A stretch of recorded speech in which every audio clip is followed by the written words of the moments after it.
음, 친구들 안녕. 저 반갑습니다. 오늘도 세계사 시간이 돌아왔지. 자, 오늘 수업의 주제는 지난 시간에 이어서 이제 국민국가의 발전 총 세 번째 시간이 될 것 같은데, 미국에서 남북전쟁이 일어난 거, 그리고 라틴 아메리카에서 독립운동이 일어난 내용에 대해서 공부를 해보겠습니다. 그러니까 바다 건너서 이제 아메리카 대륙의 내용을 배우는 겁니다. 자, 그래서 우리가 지난 시간까지 계속해서 자유주의랑 민족주의라는 키워드로 계속해서 역사를 공부를 해왔지. 그래서 특히 이 유럽 지역에서 있었던 일들을 많이 공부를 했을 겁니다.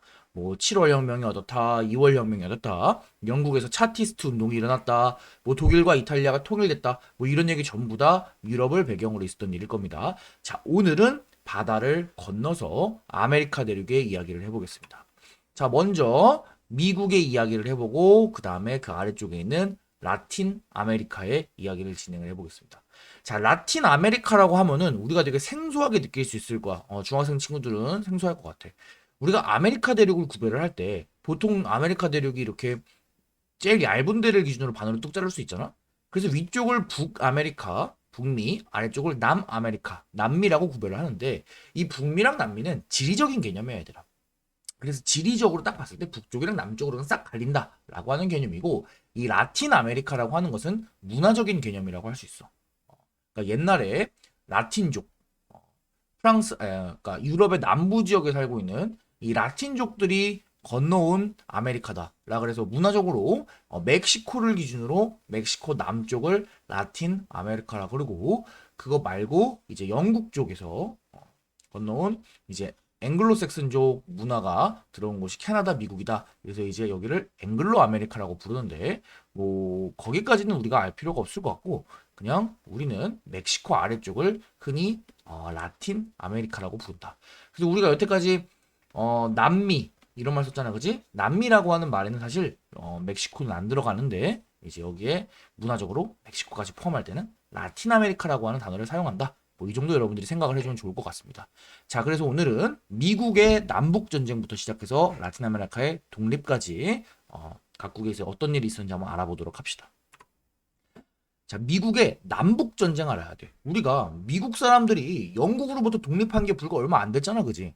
그럼 영국으로부터 13개의 주가 독립했으면은 자기들끼리 행복하게 잘 살면 되는데 도대체 미국인들은 뭐가 불만이 있어서 서로 자기들끼리 전쟁을 하게 됐을까? 그 상황을 알아야 됩니다. 자, 그러려면은 19세기의 미국이 어떤 상황에 처해 있었는지를 여러분들이 이해를 해야지 미국이 전쟁을 하게 된 이유를 이해할 수 있을 겁니다. 자, 당시에 미국의 상황을 보자면은 산업혁명을 통해서 경제가 발전하기 시작했습니다. 미국의 경제도 서서히 올라오기 시작했던 거야. 그런데 이게 경제가 발전되다 보니까 미국의 남부 지역과 북부 지역 사이에 경제적인 차이가 발생하기 시작합니다. 자, 지도를 보겠는데 미국을 기준으로 남쪽과 북쪽을 이렇게 딱 반쪽으로 나눠서 위쪽을 북부, 아래쪽을 남부라고 해봅시다. 그래서 이제 이 둘 사이의 차이점을 비교해 보는 거야. 자, 이 표 오른쪽에 있는 표를 보건대 총 인구는 보라색 북쪽이 조금 더 많고 섬유 제품을 생산하는 거 역시 북쪽이 많습니다. 철 생산 북쪽이 훨씬 많고 석탄 생산 북쪽이 많습니다. 반면에 면화, 밭에서 솜을 따는 면화 생산량은 남부가 훨씬 많아. 지금 우리가 간단하게 표로만 보더라도 북부 지역의 공업 스타일이랑 남부 지역의 이 산업 스타일이 완전하게 다른 것들 여러분이 눈치를 챌 수 있어야 될 겁니다. 자, 또 왼쪽에 있는 지도를 한번 보겠습니다. 자, 왼쪽에 보게 되면은 얼룩덜룩한 곳이 뭐다? 다 노예가 비율이 어느 정도 있다. 그래서 어두운 색깔일수록 노예가 많은 거야. 그래서 남부 지역에는 상당히 많은 노예들이 분포하고 있고 반면에 북부 지역은 뭐야? 아무 색깔도 안 칠해져 있지. 뭐다? 노예가 없음. 그러니까 북부 지역은 노예가 없고 반면에 남부 지역은 노예가 상당히 많고 거기다가 이 둘의 경제적인 구조도 완전히 달랐다. 이런 것들을 여러분들이 체크할 수 있어야겠습니다. 좀 더 확실하게 정리를 해주도록 하겠습니다. 북부랑 남부의 차이입니다. 자, 남부 먼저 볼까? 남부에서는 딱 이 그림으로 바로 알 수 있지. 그지? 백인이 딱 감시하고 있고 이 흑인 노예들이 여기서 면화를 따고 있는 것, 솜을 채취하고 있는 것 여러분들이 그림을 통해서 확인할 수 있을 겁니다. 남부 지역에는 산업 자체가 농업이 발달했어. 대농장에서 면화나 담배 생산이 많았습니다.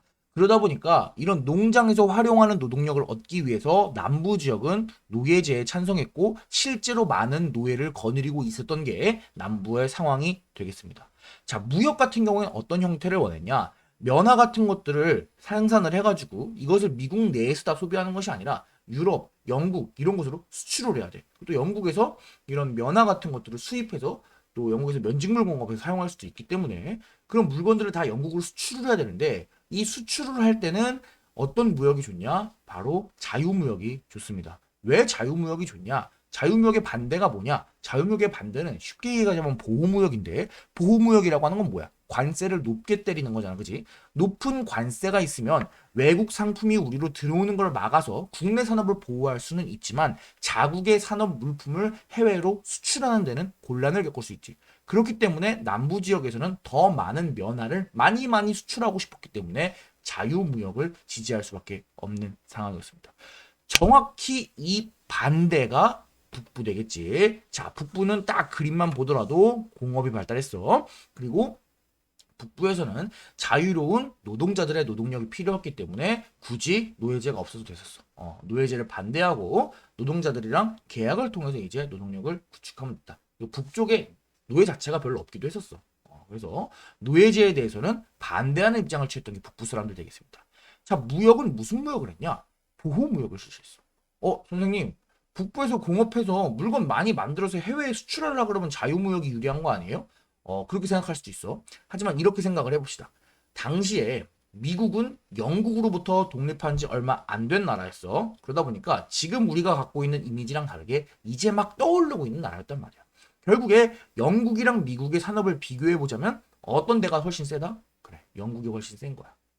그러다 보니까 미국의 자본가들, 미국의 산업가들은 미국 내의 공장, 공업이 어느 정도 수준까지 올라올 때까지는 영국이랑 실력 대 실력, 힘 대 힘으로 붙을 수가 없는 거야.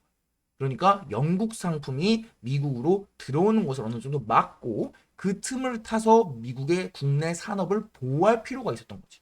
그렇기 때문에 북부의 사람들은 무슨 무역을 지지할 수밖에 없었다? 보호무역을 지지할 수밖에 없었다.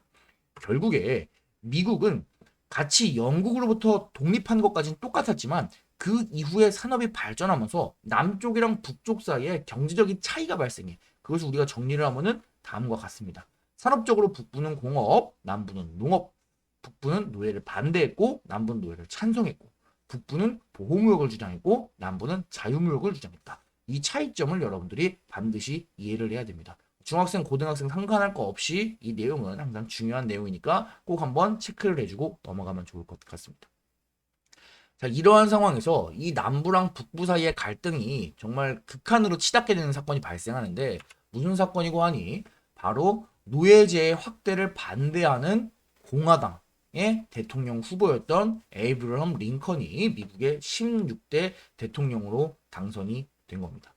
당시에 미국의 상황을 보자면은 이렇게 생겼는데 미국은 우리나라랑 다르게 여러 개의 주가 하나로 모여가지고 큰 연방을 이루고 있는 국가잖아.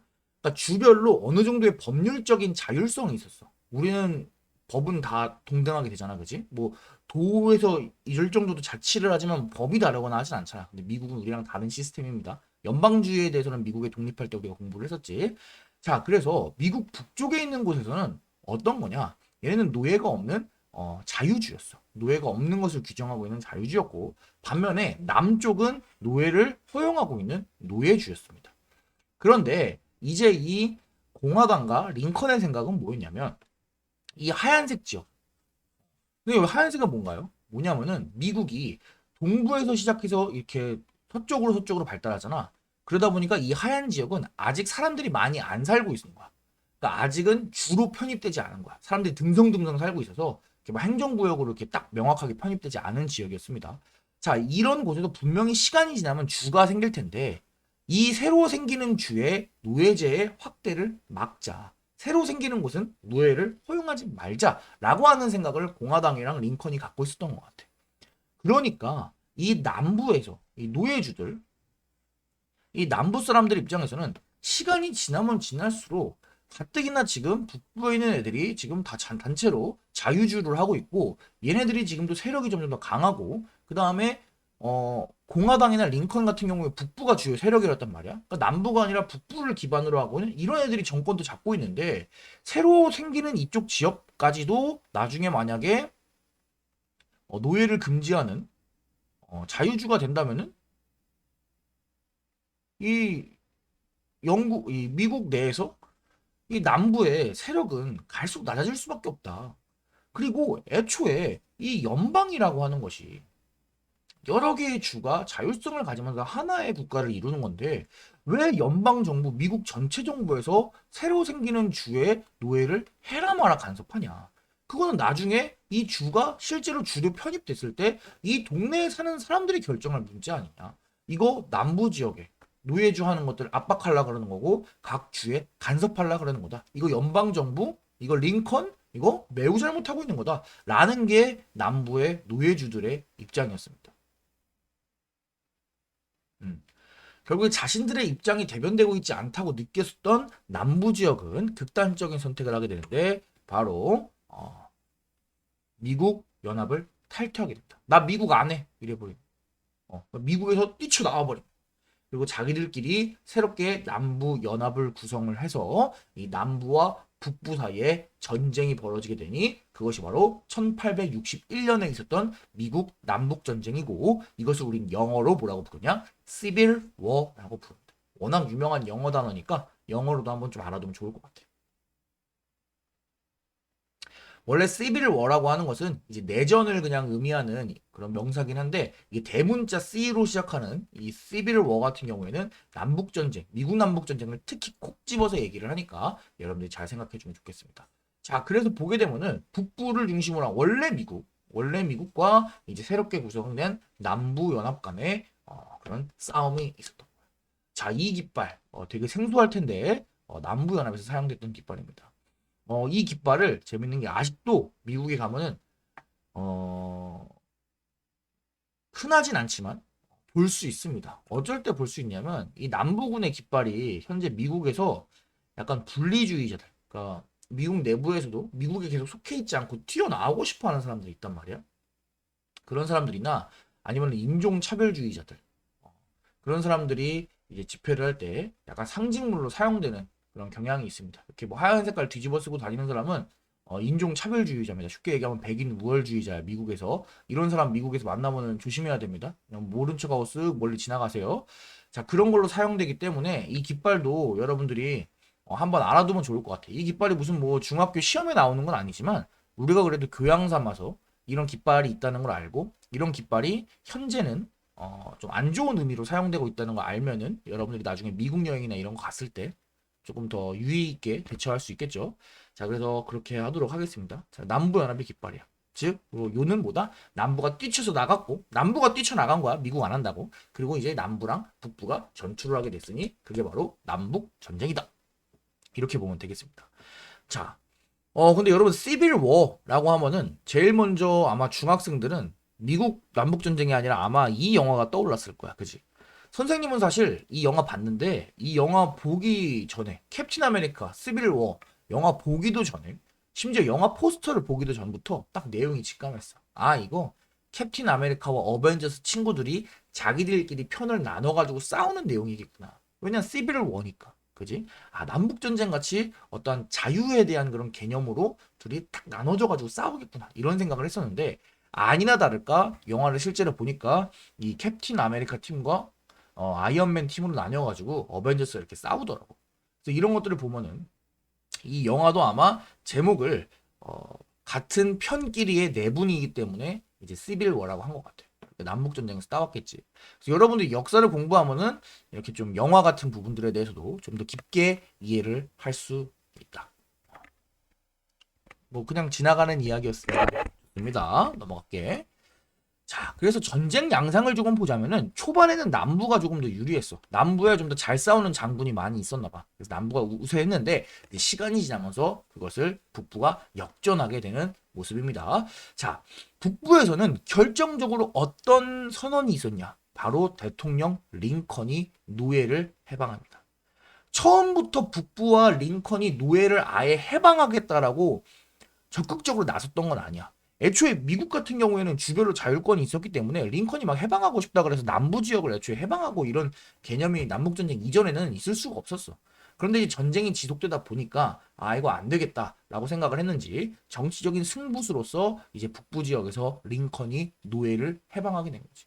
이제 이 전쟁은 노예를 찬성하는 사람과 노예를 반대하는 사람 간의 싸움이 돼버린 거야. 말하자면은 자유를 수호하는 사람들과 자유를 억압하려는 사람들 간의 대결이 되어버린 거지. 마치 노예를 아예 해방해버리면서. 그지? 이전에는 남부 세력이 남부를 억압하는 북부에 대한 약간 정치적인 대응 같은 느낌으로 싸웠다면 노예가 해방되는 순간부터는 이제는 그런 정치적인 수사가 필요가 없는 거야. 너네 노예 찬성하는 놈들이지. 우리는 노예를 반대하는 자유의 수호자야. 이런 식의 대결이 되어버린 거지. 결국 전쟁이나 정치라는 것도 결국은 명분 싸움인데 이게 게임이 안 되는 거지. 자, 바다 건너에 있는 프랑스나 영국 같은 나라들도 노예를 해방하고 노예를 반대하는 북부를 지지하지 노예를 찬성하는 남부를 지지할 수는 없었을 거야. 사실 정치적인 입장으로 보면 프랑스랑 영국 같은 나라들은 미국이 반으로 쪼개지는 게 이 사람들한테는 유리하잖아, 그지? 그렇기 때문에 정치적으로 남부를 지지하는 게 훨씬 유리할 텐데 프랑스랑 영국 같은 나라는 이미 노예는 없어진 지 수백 년이 됐고, 그 다음에 농노 같은 경우도 봉건제가 없어지면서 이미 없어진 지 수십 년 넘었잖아. 그치? 그런 나라에서 노예를 지지하는 남부를 지지한다는 거는 아마 정치인이든 지식인이든지 받아들일 수 없었겠지. 결국에 프랑스랑 영국 같은 쪽도 북부를 지지할 수밖에 없었습니다. 자, 결국에 전쟁은 누구의 승리로 끝났다? 북부의 승리로 끝나면서 다시 남부를 미국 연합 안으로 이렇게 쫙 포용하게 됩니다. 결국 1865년 전투가 전쟁이 끝나게 되고 북부가 승리하게 됩니다. 그리고 이 전쟁에서 유명한 전투가 그 유명한 게티스버그 전투지. 들어본 적 있을 거야. 아마 게티스버그 전투는 안 들어봤더라도 여러분이 게티스버그 전투에서 있었던 유명한 연설은 아마 들어본 적 있을 겁니다. 자, 링컨이 연설할 때 뭐라고 연설했냐? 민주주의에 대해서 국민에 의한 국민을 위한 통치는 이 땅에서 사라지지 않을 것입니다. 이렇게 얘기했다고 하는데 우리가 보통 민주주의라고 하는 것들을 한 문장으로 표현하라 그러면 되게 어렵잖아. 그럴 때 사람들이 많이 인용하는 말이 이 링컨의 이 연설인데 이 연설이 언제 있었다? 남북전쟁 중에 게티스버그 전투에서 승리한 이후에 거기서 이제 죽은 사람들을 위한 추도 연설 과정에서 있었던 말인데 민주주의를 상징하는 말로서 굉장히 유명하다. 링컨이 했던 말이다. 여러분 아마 도덕 시간이나 사회 시간에 자주 접할 기회가 있을 거라고 생각을 합니다.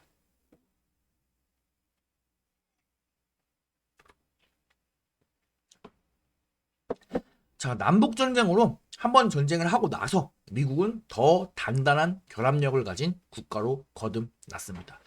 그래서 거의 남북전쟁을 제2의 건국이다. 이렇게 표현할 수 있을 정도로 미국 사람들이 좀 더 끈끈한 하나의 나라로 거듭날 수 있었던 게 남북전쟁이 되겠습니다. 자, 이제 전쟁이 끝났기 때문에 남은 거는 뭐 발전하는 일밖에 없어. 미국 신나게 발전합니다. 산업이 미친 듯이 발전하는 거야. 그리고 그거를 상징할 수 있는 대표적인 사건이 무엇이냐? 바로 대륙 횡단 철도가 1869년에 개통됩니다.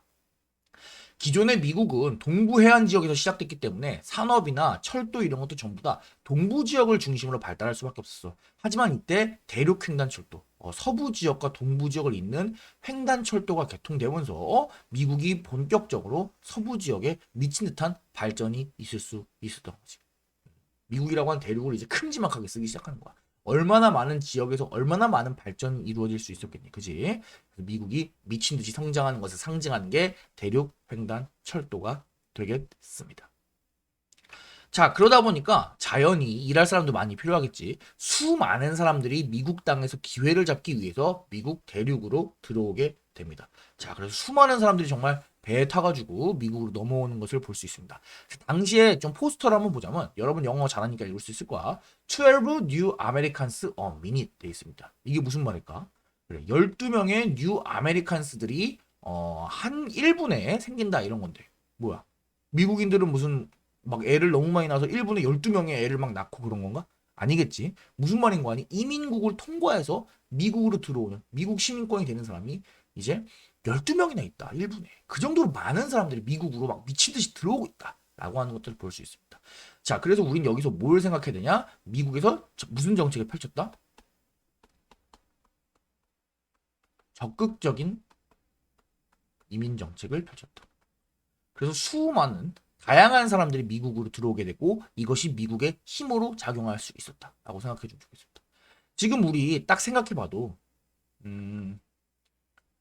우리나라나 막 중국이나 일본이나 인도나 이런 나라는 전통 음식 이런 거 딱 하면 다 떠오르잖아. 막 김치, 초밥, 뭐 카레. 근데 미국 같은 나라는 전통 음식, 미국 전통 음식 뭐예요? 딱 물어보면 잘 안 떠오르잖아. 피자? 너 피자는 이탈리아 건데? 막 이런 식으로 헷갈리잖아. 왜 그러냐면은 미국이라고 하는 나라의 아이덴티티 자체가 되게 여러 나라에서 사람들이 막 들어왔기 때문이야. 미국 전통 음식 피자라 그러면 틀린 거 아니야. 물론 이탈리아 음식이지만 이탈리아 사람들이 이때 또 미국으로 엄청 많이 건너갔거든. 그래서 그런 것처럼 미국에서 정말 다양한 인재들이 들어와서 문화가 굉장히 많이 섞이게 되고 이런 적극적인 이민 정책을 통해서 다양한 노동력을 바탕으로 미국이 미친 듯한 성장을 할 수 있었다까지 여러분이 체크를 해주면 좋겠습니다. 자, 그럼 우리 미국의 상황을 어느 정도 봤고 이제 그러면은 미국 아래쪽에 라틴 아메리카 지역을 보도록 하겠습니다. 자, 아메리카 대륙 중에서 선생님이 빨간색 박스 친 데가 라틴 아메리카 되겠습니다. 이 라틴 아메리카는 상황이 어떤 상황이었는지 보자면 이런 상황이었습니다. 색칠된 부분은 전부 다 다른 나라의 식민 지배를 받고 있는 거야. 모든 나라가 다 식민 지배 당하고 있지. 대표적으로 바로 스페인과 그다음에 포르투갈의 지배를 받고 있었어. 우리 신항로 개척할 때 신항로 개척에 가장 먼저 뛰어들었던 나라 두 개가 스페인과 포르투갈이었는데 그 스페인과 포르투갈이 라틴 아메리카 지역을 다 점령해 있는 상태였다. 이렇게 생각해 주면 되겠습니다. 뭐 정말 몇 개의 예외만 있지. 뭐 그지? 정말 몇 개의 예외 제외하고는 거의 다 스페인이랑 포르투갈이 점령하고 있었어. 자, 이제 이 지역이 콜럼버스가 신대륙을 발견한 게 1492년이니까 그때부터 약 300년 넘게 지났어. 300년 넘게 스페인과 포르투갈의 지배를 받고 있던 이 라틴 아메리카 지역에서 드디어 독립의 움직임이 시작되는 겁니다. 그 이야기를 배워볼 거야. 300년 넘는 기간 동안 있었다. 자, 이 라틴 아메리카는 그러면은 왜 갑자기 독립운동을 하게 되었냐? 그 배경을 좀 살펴봅시다. 총 세 가지가 있어. 첫째, 미국 혁명. 아메리카 대륙의 위쪽에 자기들이 살고 있는 곳보다 조금 북쪽에서 미국 혁명이 일어났어. 미국 애들이 영국 식민지 본국으로부터 전쟁을 통해서 독립에 성공한 거야. 그걸 보면서 라틴 아메리카 사람들은 무엇을 느꼈겠다? 야, 우리도 할 수 있어. 우리도 독립하자. 스페인이랑 포르투갈 우리도 몰아내자. 라고 하는 생각을 사람들이 하게 되는 겁니다. 자, 그 다음에 바다 건너 유럽에서도 프랑스 혁명. 그지? 프랑스 혁명에서는 어땠어? 심지어 왕 목을 잘라버리잖아. 그지? 그러면서 공화정까지 시도하고. 그지? 그런 모습들을 보면서 자유주의 이런 물결들이 바다 건너 라틴 아메리카까지도 흘러오게 된다. 이겁니다. 거기다가 계몽사상은 당연히 라틴 아메리카에도 흘러오겠지. 사람들이 점점 더 자신의 자유, 자신의 권리, 시민의 인권 이런 생각들 뭐 그런 것들을 계몽사상을 통해서 하게 된다는 거야. 결국에 이런 세 가지 다 모여가지고 독립을 선언하게 되고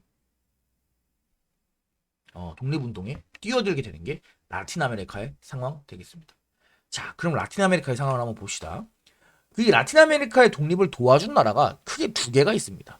바로 영국이랑 미국인데 영국이랑 미국이 착해서 라틴 아메리카의 독립을 도와준 게 아니야, 얘들아. 여러분 잘 이해를 해야 되는데 봅시다. 영국은 그럼 왜 라틴 아메리카가 독립하는 걸 도와줬을까? 그래, 맞아. 간단하게 생각하면 스페인이랑 포르투갈이 미워서 그런 거야. 맞아. 자, 스페인이랑 포르투갈이 남미 지역을 다 장악하고 있으면 영국 입장에서는 이 지역에 대해서 자유롭게 경제적인 진출을 하기가 어렵습니다. 스페인이랑 포르투갈이 지배하고 있으면 거기에 상품을 팔기가 어렵단 말이야. 그런데 만약에 이 지역에 있는 나라들이 스페인이랑 포르투갈로부터 독립을 하게 되면은 영국 입장에서는 자기들의 발달된 산업을 통해서 만든 이 생산품들을 쉽게 팔 수가 있다는 거야. 그리고 미국 같은 경우에 또 왜 도와주게 되냐? 미국은 이 유럽 사람들이 아메리카 대륙에 간섭하는 것을 원치 않았습니다. 자기들 자체가 유럽 대륙에서 띄어져서 나온 나라잖아, 그지? 그러다 보니까 유럽 사람들이 아메리카 대륙에 간섭하는 것을 원치 않았고 이 아메리카 대륙에서 독자적인 어떤 세력을 꾸리고 결국에 그 독자적인 세력에서 자기들이 제일 아메리카 대륙 지역에 짱을 먹고 싶었던 거지. 그렇기 때문에 유럽은 아메리카 대륙 간섭하지 말라라고 하는 입장을 취했고 이런 입장을 우리가 뭐라고 부르냐면 흔히 먼로 선언이라고 부릅니다. 당시 미국의 정치인의 이름을 따서 먼로 이름을 따서 멀로 선언이라고 불러요. 그런 것처럼 영국이랑 미국이 이제 좀 라틴 아메리카의 독립을 도와줬다. 이렇게 생각해주면 되겠습니다. 자, 그러면은 이제 궁금한 게 있어. 라틴 아메리카는 당시에 많은 인종들이 살고 있었습니다. 우리 잉카 제국 있을 때부터 있었던 원주민들이 있었을 거고, 그 다음에 이제 콜럼버스 이후로 들어왔던 백인종이 있을 겁니다. 그리고 원주민들이 많이 죽었을 때 백인 애들이 데려왔던 흑인이 있을 거야. 흑인 노예들. 그러면은 이 라틴 아메리카의 독립을 이끌었던 인종은 어떤 인종이었을까, 얘들아? 생각해봐. 상식적으로 생각하기에 백인은 아닐 것 같지, 그지? 원주민이랑 흑인들이 힘들게 살았으니까, 그지? 이 둘이 힘드니까 백인 몰아내자! 라고 하면서 일어났을 것 같은데, 이게 참 역사가 아이러니인 게, 백인이 라틴 아메리카 독립을 이끕니다. 선생님 처음에 이걸 알고 진짜 깜짝 놀랐어. 학생 때. 왜 그런 거 도대체? 참 궁금할 텐데, 그 이유는 왜 그러냐면, 백인 안에도 레벨이 조금씩 다릅니다.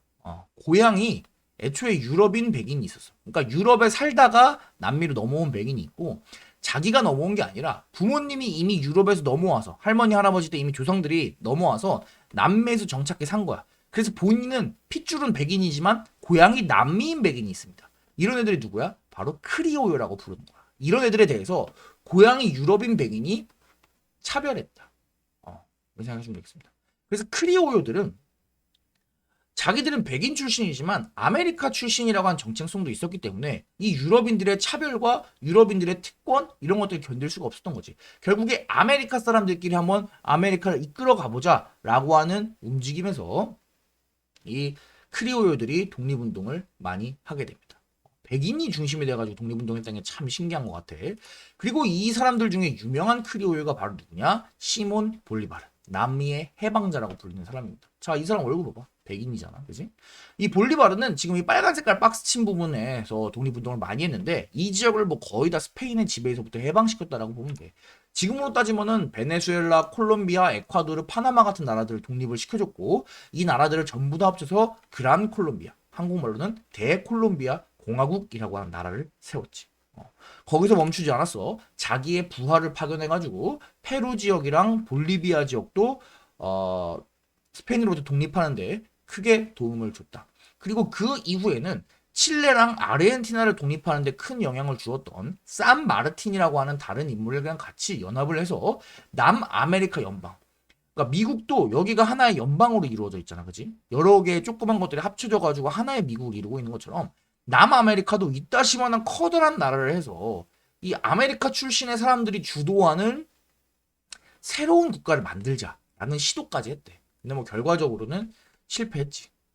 하지만 중요한 거는 이 크리오요 그리고 이 시몬 볼리바르가 이렇게 북쪽에서 스페인으로부터 많은 땅을 독립을 시켰고 라틴 아메리카가 덕분에 독립이 되었다. 이렇게 여러분이 생각을 해주면 좋을 것 같습니다. 자, 좋습니다. 그런데 그럼 라틴 아메리카는 볼리바르의 해방 이후에 그럼 행복하게 살았을까? 라고 하면 그건 또 아니야. 라틴 아메리카는 다른 지역에 비해서 조금 국민국가의 형성이 늦었습니다.